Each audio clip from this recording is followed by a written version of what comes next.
Claxo 2025. Comenzamos entonces ahora con el diálogo magistral Radiografía de la desigualdad, retos y horizontes en el sur global. Lo que les vamos a pedir es que mientras siguen haciendo la fila, quienes están buscando sus audífonos, vamos a comenzar ya con el diálogo en español para que puedan entenderlo y que mantengan la fila, así cuando llega el momento de la necesidad de la traducción simultánea en inglés, puedan también comprender eso. Muchas gracias y comenzamos con el diálogo. Bueno, buenos días. Mi nombre es Carmen Midaglia, soy docente e investigadora de la Universidad de la República, de la Facultad de Ciencias Sociales de Uruguay, y me han asignado moderar este diálogo. Lo intentaré hacer de la mejor manera posible. Tenemos 3 expositores confirmados, hay un cuarto que no sabemos si llega. Entonces los voy a ir a presentarlos en el orden que van a exponer. Rodrigo Arín es el ex rector de la Universidad de la República de Uruguay y actualmente director de la Oficina de Planeamiento y Presupuesto del Poder Ejecutivo, que se encuadra en la órbita de la Presidencia. Tengo a Laís Abramo, secretaria nacional de Cuidados y Familia del Ministerio de Desarrollo Social y Asistencia Social, Familia y Lucha contra el Hambre en Brasil. Y tenemos aquí a mi derecha a Mitad Bejar, director ejecutivo de Oxfam Internacional, que, digamos, lo íbamos a plantear primero, pero lo pusimos al final para que pudiera hablar en inglés, mientras que los asistentes se van registrando. La dinámica va a ser la siguiente. Voy a dar 12 minutos a cada uno de los participantes y voy a elaborar, voy a plantearles un conjunto de preguntas que después de sus exposiciones podríamos intercambiar con el público o también escuchar las reflexiones de los participantes.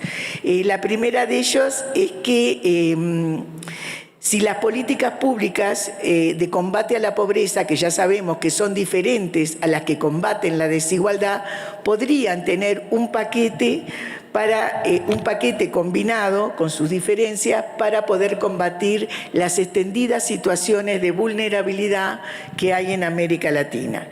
La segunda pregunta es si es posible dada la estructura de desigualdad, si es posible concebir, ¿sí?, políticas públicas que aseguren o que estimulen movilidad social y en particular movilidad social a los jóvenes en nuestras sociedades. Y por último, otra pregunta que me gustaría intercambiar con el panel y con el público en general es qué capacidades tienen nuestros estados para regular áreas estratégicas del bienestar social. Así que, bueno, digamos, planteadas estas preguntas que se darán, si tenemos tiempo, en el intercambio con el público y en la reflexión de los participantes, doy comienzo a los 12 minutos del economista Rodrigo Arín.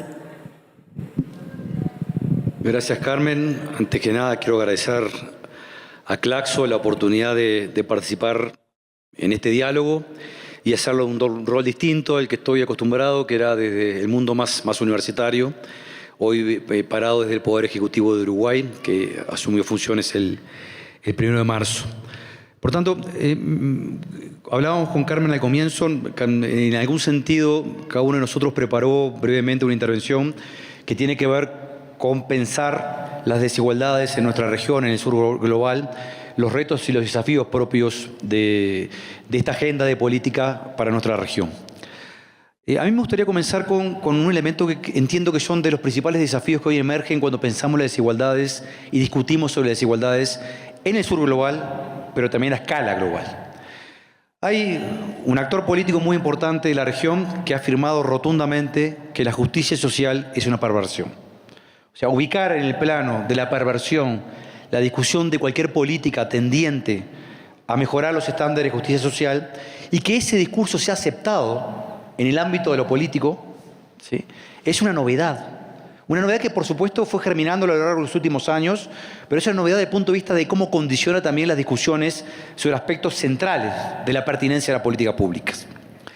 Y es una novedad también en su génesis, porque finalmente uno puede encontrar desde Platón hasta Adam Smith una preocupación sustantiva sobre los problemas de desigualdad y los problemas que la desigualdad ocasiona en la convivencia, en la cohesión y en la armonía social. Por lo tanto, ni siquiera si uno hay que ir muy atrás en el pensamiento económico y en el pensamiento social en general para encontrar afirmaciones tan fuertes. No obstante, sí es cierto, y es producto de una pregunta que hay que hacerse de forma sistemática, si este tipo de contexto que condiciona la discusión sobre las desigualdades es un problema de la coyuntura o es un cambio de época. O como dice algún historiador norteamericano, es un cambio de orden, ¿sí? Del New Deal que caracterizó buena parte del periodo entre guerras y la segunda posguerra, el orden neoliberal y ahora la emergencia de una nueva agenda política que cuestiona varios aspectos de la convivencia global y las reglas de juego de la convivencia global, pero también la pertinencia profunda de algunas agendas de política. Digo que no es novedoso porque finalmente descartar a la desigualdad como un problema ya ocurrió en los 50 y 60 de una perspectiva intelectual. Simon Kuznets, un economista muy relevante que comenzó a trabajar sobre el tema de la desigualdad, y de hecho hay una curva que lleva su nombre, que intenta señalar que la desigualdad en realidad es un problema inherente a la dinámica del desarrollo económico. Las primeras etapas del desarrollo económico propio del capitalismo se caracterizan por niveles relativamente crecientes de desigualdad y finalmente cuando se converge a ciertos estándares de desarrollo, la desigualdad remite. Esto por un lado, más allá que fácticamente es claro que no hay evidencia hoy que lo sostenga, cuando fue formulado también generó cierta tranquilidad. La desigualdad no debería ser una preocupación, no porque no importa, sino porque se va a resolver sola. Y detrás de eso hay otros desarrollos que tienen que ver con la percepción en la segunda posguerra, fundamentalmente en el mundo desarrollado, de que estamos convergiendo a sociedades más igualitarias, producto de muchas razones, entre ellas la consolidación de los estados de bienestar. El sociólogo británico T.H. Marshall en el 49 lo decía de una manera muy clara, dice: el impulso moderno hacia la igualdad social es la última fase en la evolución de la ciudadanía que ha transcurrido en los últimos 250 años. Había cierta lógica, hasta bien entrados los 60 y 70, de un destino manifiesto, donde la igualdad, ya sea por decisión política, construcción de los estados de bienestar, o por dinámica económica, a lo Kuznets, finalmente va a ser un estadio de llegada. Por supuesto, en América Latina esto fue cuestionado. Una visión particularmente tecnócrata al respecto, de pensar que todo era trasladable y que América Latina lo único que tiene que hacer es esperar tiempo. Algo que finalmente se esbozó en aquel tiempo como alternativa. Albert Hirschman lo decía con bastante claridad con su metáfora del túnel. Finalmente esta lógica de que tenemos que esperar que los que están adelante sigan avanzando para que nosotros podamos avanzar nos lleva a una frustración permanente de los estándares de vida. Y ahí emergieron marcos teóricos que uno puede pensar desde la perspectiva contemporánea fracasaron en su intento de interpretar y cambiar la realidad, pero desde el estructuralismo latinoamericano hasta la teoría de la dependencia ven a la desigualdad como un problema. No la desigualdad como lo entendemos hoy en el sentido más individual, más ciudadano del derecho personal, pero ven la desigualdad como un problema en general de política, porque atrasa el desarrollo económico y porque sustantivamente es algo a combatir. Comienzan a emerger también las preocupaciones por los espacios más identitarios, mujeres, raza, pueblos originarios, en América Latina. Pero lo hacemos desde el continente más desigual del mundo, todas estas reflexiones. Y esto, ¿qué voy con esto? Y tiene que ver en algún sentido con la pregunta que formulaba Carmen. El orden que emergió en los 90, luego de la Guerra Fría y la caída del muro de Berlín, es un orden donde en buena medida se esbozaba una noción de fin de la historia, en el sentido de los grandes proyectos transformadores, ¿sí? No el fin de la política, el fin de los grandes proyectos transformadores más allá de lo que vivíamos en ese momento.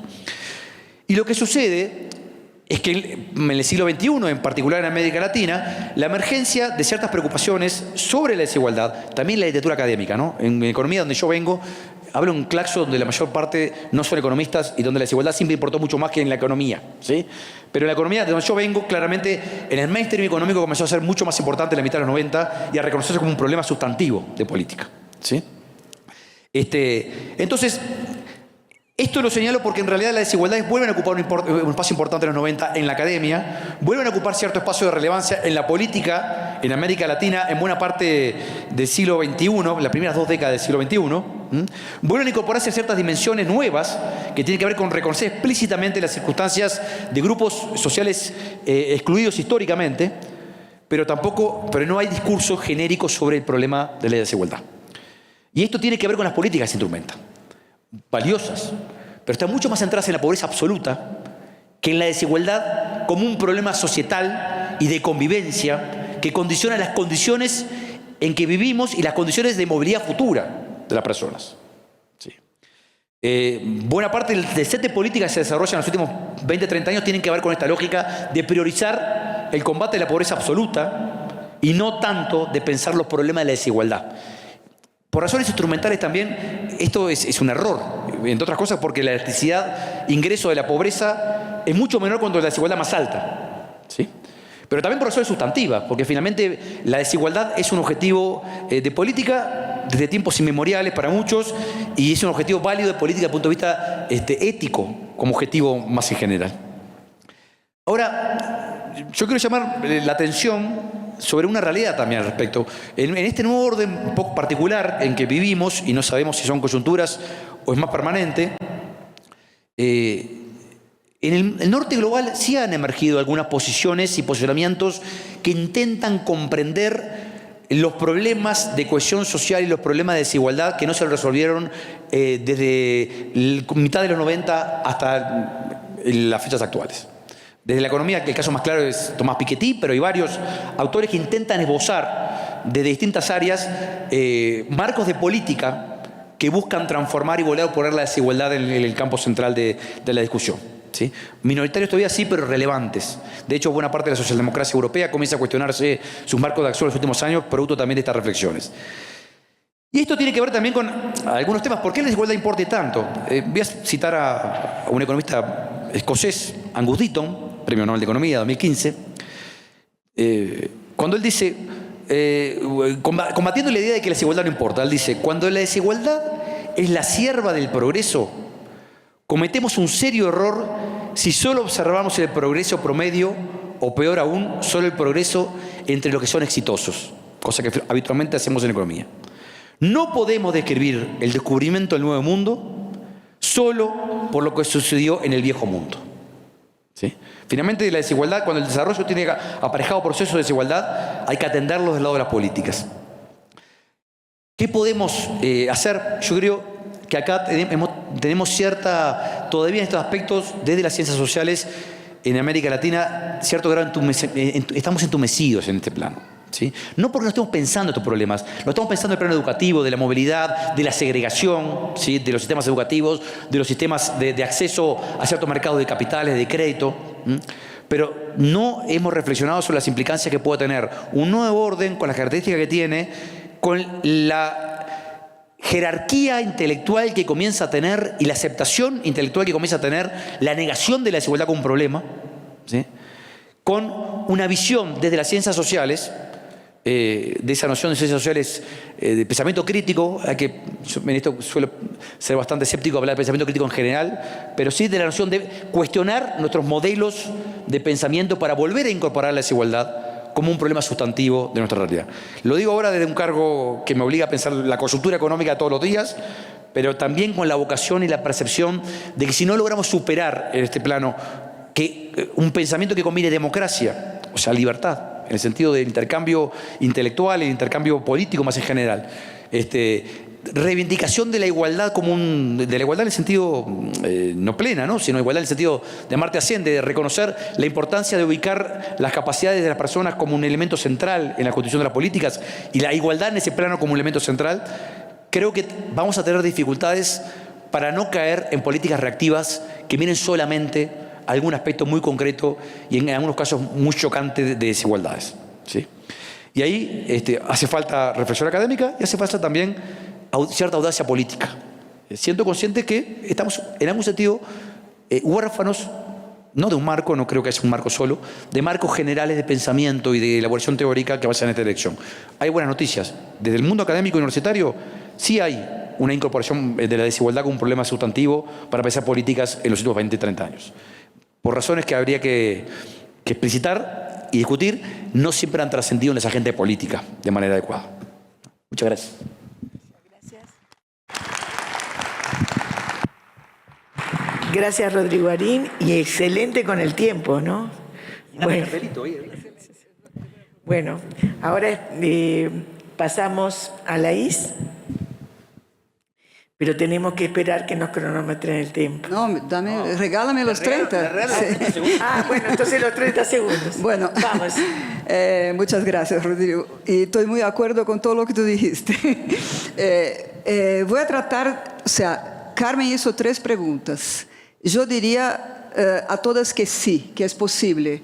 No quiero ser demasiado optimista y reconozco toda la dificultad que puso Rodrigo y otras, ¿no?, que enfrentamos hoy día para enfrentar los temas de la pobreza, la desigualdad, etc. Pero digo que sí porque yo creo que hay experiencias recientes en América Latina que nos apuntan caminos y que sí, evidentemente, quien está en los gobiernos hace mucha diferencia, eso lo sabemos, ¿no?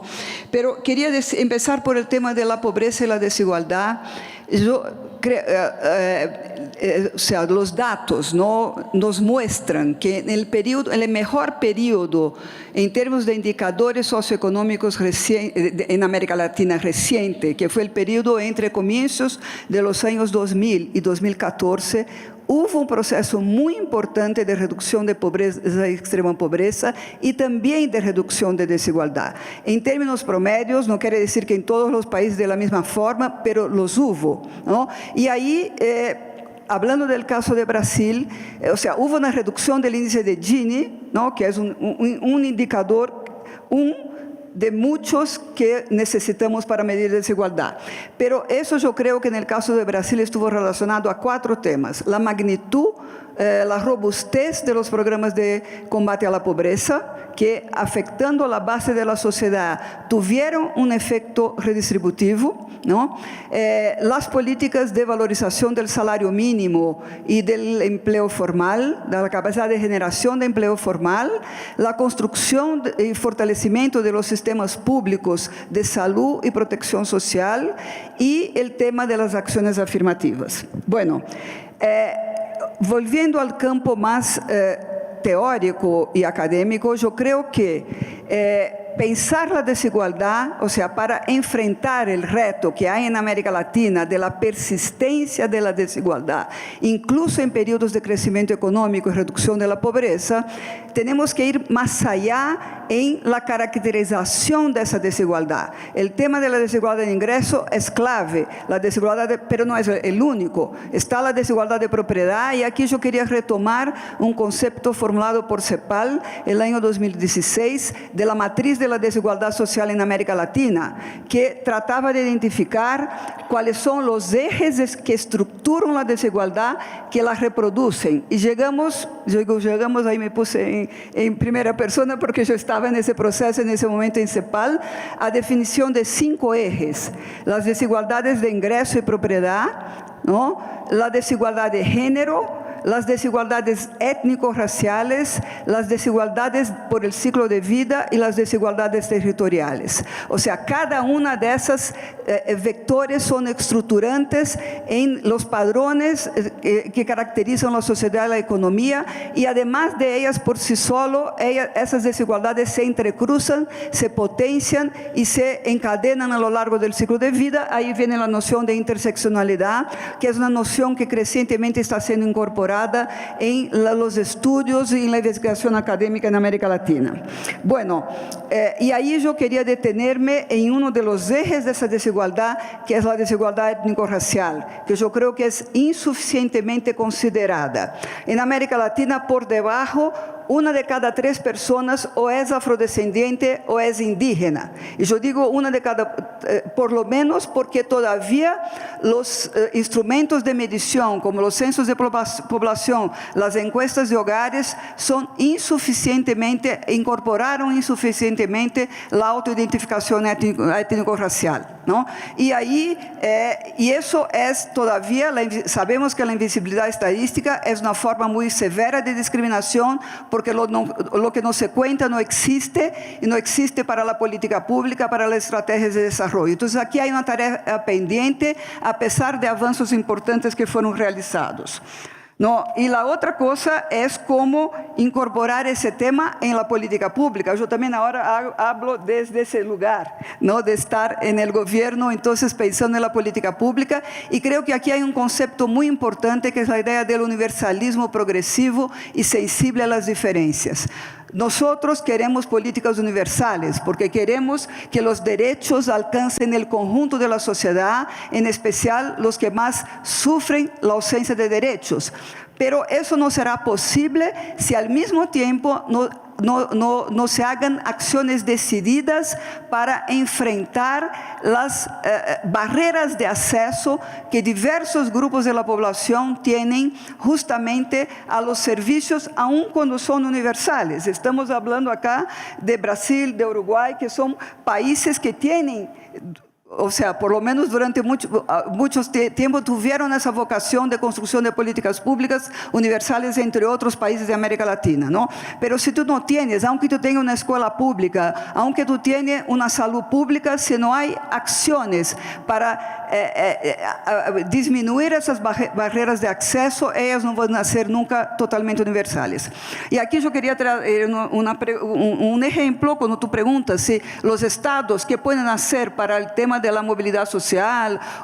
Yo daría el ejemplo de las políticas de cuotas sociales y raciales en Brasil para acceso a la enseñanza superior. Bueno, eso es algo que viene desde los años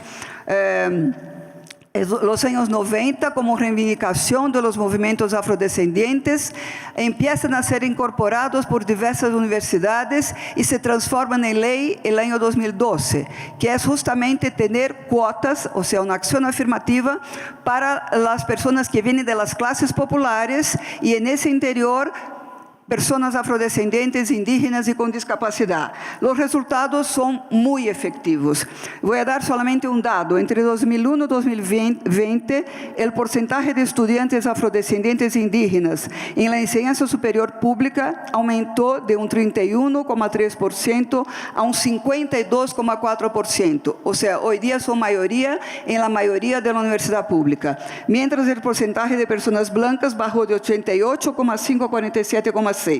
Eso ha tenido un enorme impacto en términos de movilidad social, evidentemente, pero también en la agenda de investigación. Empezaron a aparecer temas que estaban totalmente ausentes, porque esas poblaciones fueron vocalizadas a través de la presencia, de su presencia en la universidad pública. Bueno, también en Brasil se hizo cuotas para el acceso al servicio público, ¿no? Hubo una ley en 2014 que reservaba 20% de los cupos de los concursos públicos para personas afrodescendientes. Ahora, el mes pasado, se aprobó otra ley que amplió eso para 30%, incluyó también la población indígena. Entonces, son ejemplos de que yo creo que hay políticas que se pueden implementar. No estoy desconociendo todos los temas presupuestarios, toda la disputa política, toda esa polarización que existe en nuestras sociedades, ¿no? Y quería, aquí con mis 4 minutos todavía que tengo, estoy mirando ahí, yo quería también tratar de hablar un poco sobre la tercera pregunta, que serían las políticas desde el Estado que puedan promover el bienestar social. Bueno, un poco esas que yo dije, yo creo que tienen que ver con eso, pero aquí quería concentrarme en las políticas de cuidado. Bueno, no sé quiénes de ustedes estaban acá en ese maravilloso diálogo que nos antecedió, ¿no? Y que, bueno, todo el tema, América Latina viene, otra nota optimista, América Latina viene desarrollando un trabajo increíble de construcción de políticas y sistemas nacionales de cuidado, acuerdos políticos de desarrollo del concepto, y yo creo que ese es un tema clave. Si queremos hablar de pobreza y desigualdad, de transformar eso, es imposible hacer eso, es imposible alcanzar, por ejemplo, la igualdad de género en el mercado de trabajo si no se transforma la organización social de los cuidados, que es injusta, desigual, insostenible en sociedades que están envejeciendo rápidamente. Voy a dar solamente 2 datos. En Brasil, el 83% de las mujeres con hijos o hijas de 0 a 3 años que están fuera del mercado de trabajo ni siquiera tienen condiciones de buscar un empleo o de aceptar un empleo que se les fue ofrecido porque tienen que cuidar de la casa, de los niños, de las personas mayores, de las personas enfermas. Entre las jóvenes que no concluyeron la enseñanza media, 1 de cada 3 dejó de estudiar o nunca estudió por el mismo motivo, y ese índice es 66% mayor para las jóvenes mujeres negras, ¿no? Entonces, en Brasil son, como en toda América Latina, en todo el mundo, son principalmente las mujeres que ejercen el trabajo de cuidado con una sobrecarga de horas, con efectos muy severos sobre su salud física y mental, su sociabilidad, y que eso les impide ejercer sus derechos en otros ámbitos de la vida, como educación, trabajo, como yo traté de demostrar por esas 2 cifras solamente, ¿no? Y eso son las mujeres, pero son principalmente en Brasil las mujeres afrodescendientes. En todos los indicadores que tú puedes mirar, las mujeres afrodescendientes están en situación mucho peor que las mujeres no afrodescendientes ni indígenas, y son también las mujeres negras que hacen la mayor parte del trabajo de cuidado remunerado, sea como trabajadoras domésticas, como profesional de enfermaje, de enfermería, de educación básica, etc. Entonces, por ese motivo, nosotros decimos que el trabajo de cuidados en Brasil no es solo feminizado, es profundamente feminizado, pero es también profundamente racializado. Y yo creo que eso es una realidad no solamente de Brasil, yo creo que en toda América Latina eso ocurre. Es por eso que nosotros que estamos iniciando, o sea, desde hace 2 años, el proceso de construcción de una política nacional de cuidados en Brasil, que logramos aprobar una ley en diciembre pasado, pusimos el antirracismo también como un principio de la política, al lado del anticapacitismo, del antidadismo y, por supuesto, de la igualdad de género, ¿no? Y yo creo que eso es algo que son políticas que están, que enfrentan enormes desafíos, como vimos en el panel anterior, pero estoy segura que por ahí, estoy convencida que por ahí hay un camino muy importante de transformación de nuestras sociedades. Muchas gracias. De G25.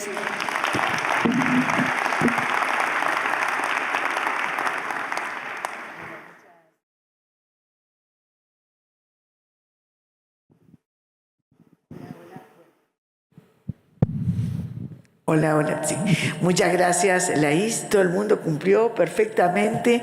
Entonces ahora vamos a dar paso a nuestro último expositor, que es Amitabh Behar, director ejecutivo de Oxfam, que también queremos ver cómo evalúa o cómo percibe esta estructura de desigualdad latinoamericana, también mirando el mundo en general.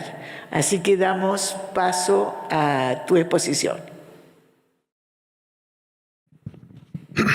Thank you. Let me start first by thanking Claxco. I'm really, really delighted, privileged to be here. My apologies that I don't speak Spanish, and you'll have to listen to the translation. I'll go slow, but I really hope we can connect. But before I get into the substance of what I want to say, I just wanted all of you to take just a 1 second of pause and send our solidarities to our brothers and sisters in Gaza. More than 50,000. We are literally looking at more than 50,000 people killed. Of that, 10,000 are children. And at the moment, we are looking at forced starvation. That's the world we are living in. And I'm not going to tell you a story which is going to be very optimistic in terms of where we are, but I certainly would want to end on a note where we can move towards optimism. I'm going to start to connect with you with 2 very quick stories. I can see the watch is running very fast, but I'll try and first connect. 2 stories. I come from India. I work on humanitarian issues. I was in a region 400 kilometers from Bombay, drought, and I literally saw livestock dying because of lack of water. Women were carrying water for like 3 kilometers, 4 kilometers on their heads. And then I leave that place, grim day, difficult day for me, really thinking about the tragedies that those communities were going through. And then I come to the highway, and on the highway, I start seeing these billboards saying, "Welcome to Bombay, and buy a flat with a personal swimming pool," and with pictures. That's the kind of inequality. You've seen people dying of lack of water, women carrying water miles just to the family, and here you had private swimming pools being advertised. That's the brazenness of inequality we have. The second is just a fact, again from India, again from Mumbai. I'm sure you would know that the British King's Palace is the most expensive house. But then the second most expensive house in the world is of the richest man in India, and his house is worth $2 billion US. And just around that, within a kilometer or a couple of kilometers, there are hundreds and thousands of people who do not even have access to sanitation, access to safe drinking water. That's the level of inequality that we live with. So, I think it's a scandal. Inequality globally is a scandal, but we are kind of sleepwalking through it. It's a scandal where even a billionaire like Warren Buffett says that it's an odd system we have created that my receptionist pays more taxes than the taxes that I pay. That's what we are looking at. Kaushik Basu, who was the chief economic advisor of India and also the chief economist of the World Bank, recently said, and I completely agree with him, that the levels of inequality now are such that probably after a few decades, people will look back at this moment the way we look back at the slave trade. I really hope we start looking at that. Let me just give you now a sense of what's happening in terms of the inequality that we have. It's getting worse. It's reached absolutely obscene levels. Since COVID, 20 to 24, 5 top billionaires doubled their wealth, whereas 5 billion people became poorer. That's 60% of the global population becoming poorer, 5 billionaires doubling their wealth. You have, just in the last 1 year, billionaires adding $3 trillion to their wealth. $3 trillion, and you have 750 million people in the world who do not get 3 meals a day. They sleep hungry. That's the level of inequality. The richest 1% now own 95% of the global wealth. And I was then looking at the data from this region, and sad to say, you're competing with other regions. The inequality levels are bizarre. And just to give you a couple of numbers from here, the billionaires' wealth is more than, the billionaires in lakh, their wealth is more than the combined GDP of Bolivia and Colombia. That's the level of inequality. And the next one I'll tell you is like a heartbreaker. The two richest people in lakh have more wealth than 50% of the entire population in this region. So that's what we are looking at. This is the level of inequality that we have. Inequality has multiple dimensions, and I'm glad that my previous speaker has talked of racial, gender inequalities. Just to give you one more figure from our Oxfam report. The super rich are also responsible for the climate crisis. The top 1% actually are responsible for twice the emissions, carbon emissions, of the bottom 50%. So there are different ways of how you look at the crisis of inequality, but it is clearly tearing our world apart. And what actually is happening is now it's giving rise to oligarchies. They can control now policies.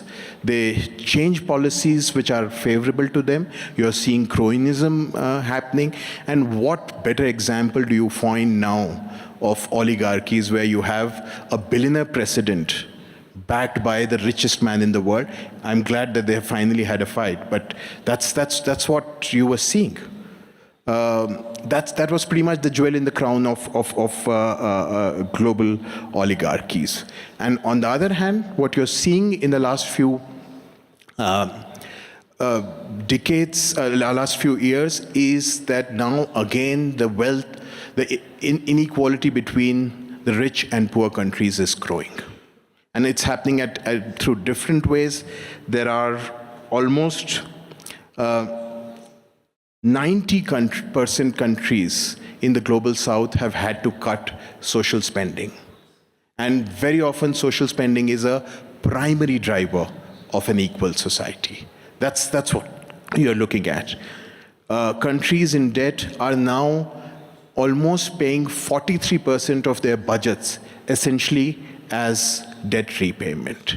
So that further then leads to inequality. But now let me just say, I see that I have 4 minutes, so let me try and quickly move on to specific solutions. Let me start by saying, please, please, please, let's remind people that inequality is a policy choice. It is not inevitable. It's a political choice that we make. And it Es algo que nosotros elegimos. Y hay diferentes maneras de salir de la pobreza, de la desigualdad. Hay acciones específicas que se están tomando. Pero les quiero decir que el 2025 va a ser importante en conversaciones multilaterales y espero que podamos animar a nuestros países a tener una posición proactiva. Por ejemplo, se están tomando medidas para que, por ejemplo, el G20 se pueda reunir en Brasil. Y es importante que les pongan impuestos a los súper ricos. Hay otras medidas que se están tomando. Por ejemplo, el Banco Mundial tiene un indicador de desigualdad ya dentro de la calificación de cada una de las empresas grandes del mundo. Creemos que muy pronto en España vamos a tener un momento especial en donde tenemos una coalición del norte y el sur para poder desafiar esta desigualdad continua.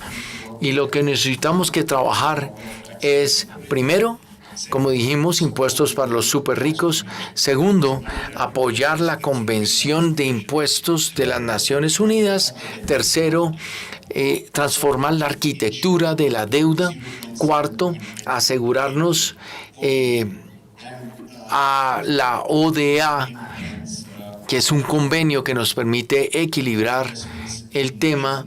Y quinto, inversiones en servicios públicos y seguridad social, así como salud y educación. Latinoamérica está tomando algunas medidas concretas de la plataforma de los impuestos para las corporaciones, y esto en Latinoamérica es una medida positiva, y de esa manera podemos mostrar que hay desigualdad, porque por el otro lado estoy seguro de que solamente 5 países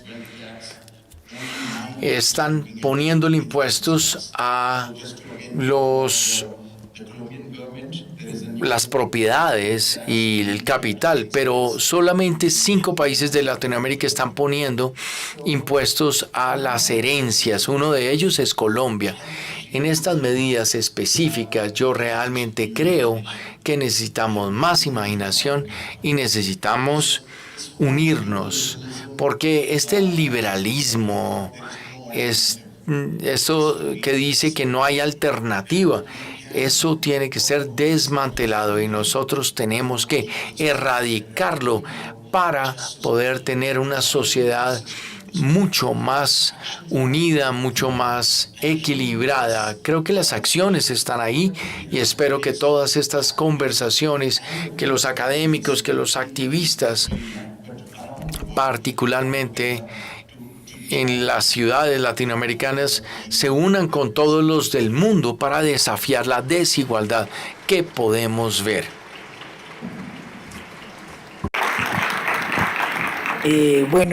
Excelentes y muchas gracias por las exposiciones. Estamos sobre la hora, pasados 15 minutos. Simplemente agregar, en base a todas las exposiciones y los diferentes enfoques acerca de la desigualdad, que si bien que la desigualdad es un factor debilitante de la democracia, y esto lo tenemos que tener en cuenta. Los estudios del Latino Barómetro nos da cada vez más que los jóvenes, en particular los jóvenes, valoran cada vez menos la democracia. ¿En qué sentido? No es que la democracia distribuya, pero no hay expectativa que en un mundo administrado democráticamente haya posibilidades de cambio en un conjunto de políticas públicas que garantizan algún mínimo de movilidad social. Y hay un tema que está totalmente oculto no, está sancionado, es una mala palabra, parece que no podemos aumentar los tributos, ¿sí? Que es un eje efectivo para la distribución. Entonces, debemos pensar que sin democracia no hay distribución, no porque la democracia distribuye, sino que genera voz pública para presionar por la distribución, ¿no? Y en el último minuto, a ver qué piensan, si hay posibilidades o no de modificar, de conseguir un apoyo mínimo para aumentar mínimamente los tributos. Arim. Posibilidades políticas efectivas, ¿no? Me voy a abstener de hacer una mención nacional porque el Poder Ejecutivo al que pertenezco ya ha marcado posición al respecto. Pero a ver, mi primer comentario es general y no podemos generalizar en América Latina porque la presión tributaria en América Latina es muy distinta. Donde tenemos países en donde el margen tributario para poder construir políticas públicas en términos de margen extensivo es importante. Y en otros países donde el margen intensivo, que tiene que ver con redistribuir parte del gasto público, también es relevante, ¿sí? Segundo comentario, porque me olvidé decirlo hoy, tiene que ver con las preguntas que tú mencionaste. El otro riesgo que corremos cuando desvinculamos o desarticulamos el vínculo entre políticas de pobreza y políticas de desigualdad es segregar institucionalmente la política. Uno de los enormes riesgos que tenemos que hacer esto es atendamos a los pobres en instituciones para pobres y eso genera dificultades enormes. El sistema educativo es en primer lugar, pero uno puede pensar esto en términos de educación, de salud u otras áreas de las políticas públicas, ¿sí? Y esto sí es un riesgo en el cual incurrió efectivamente la política pública en América Latina, por lo menos el eje de los 90 y comienzo del siglo XXI, de forma muy clara, ¿sí? Desde el punto de vista tributario, los márgenes existen, hay discusiones políticas por medio, y esto es un problema de economía política. ¿Dónde se encuentran los apoyos para poder sostener eso? En una sociedad en donde los mensajes emergentes provenientes de los sectores más conservadores hacen un énfasis en particular en desarticular estos espacios. Otra vez estoy de acuerdo con Rodrigo. Yo creo que sí, es muy difícil. Ese es uno de los, yo creo que es uno de los campos de disputa más duros, ¿no? Principalmente cuando se trata de gobiernos progresistas. Pero, y ahí quería retomar lo que dijo el representante de Oxfam sobre el G20, ¿no? Donde, bueno, ahí voy a hablar también, ahora me puse la camiseta de Brasil, ¿no? Donde bajo la presidencia de Brasil, del presidente Lula, había dos grandes ámbitos: la Alianza Global contra la Pobreza, el Hambre y la Desigualdad, y todo el tema de la taxación de las grandes fortunas, ¿no? Entonces yo creo que esos son movimientos políticos muy importantes para poner ese tema en la escena, poner el tema en la escena de la disputa conceptual, de conocimiento, eso de que que haya, que vuelva esa idea de que la desigualdad no es un problema, ¿no? Es muy grave, yo creo que hay que estar ahí en esa disputa. Y también ahí hay, en el caso de Brasil, hay diversos esfuerzos del actual gobierno brasileño de justamente avanzar en la progresividad tributaria, ¿no? Y por ejemplo, a través de disminuir las disensiones fiscales, de tasar los más ricos, etcétera. Pero ahí estamos hablando de fortunas, no estamos hablando de gente, todavía las experiencias son esas. Pero hay una fuerte oposición en el país, una fuerte oposición de sectores políticos, de sectores empresariales, pero yo creo que eso es el terreno de la disputa política. Muchas gracias.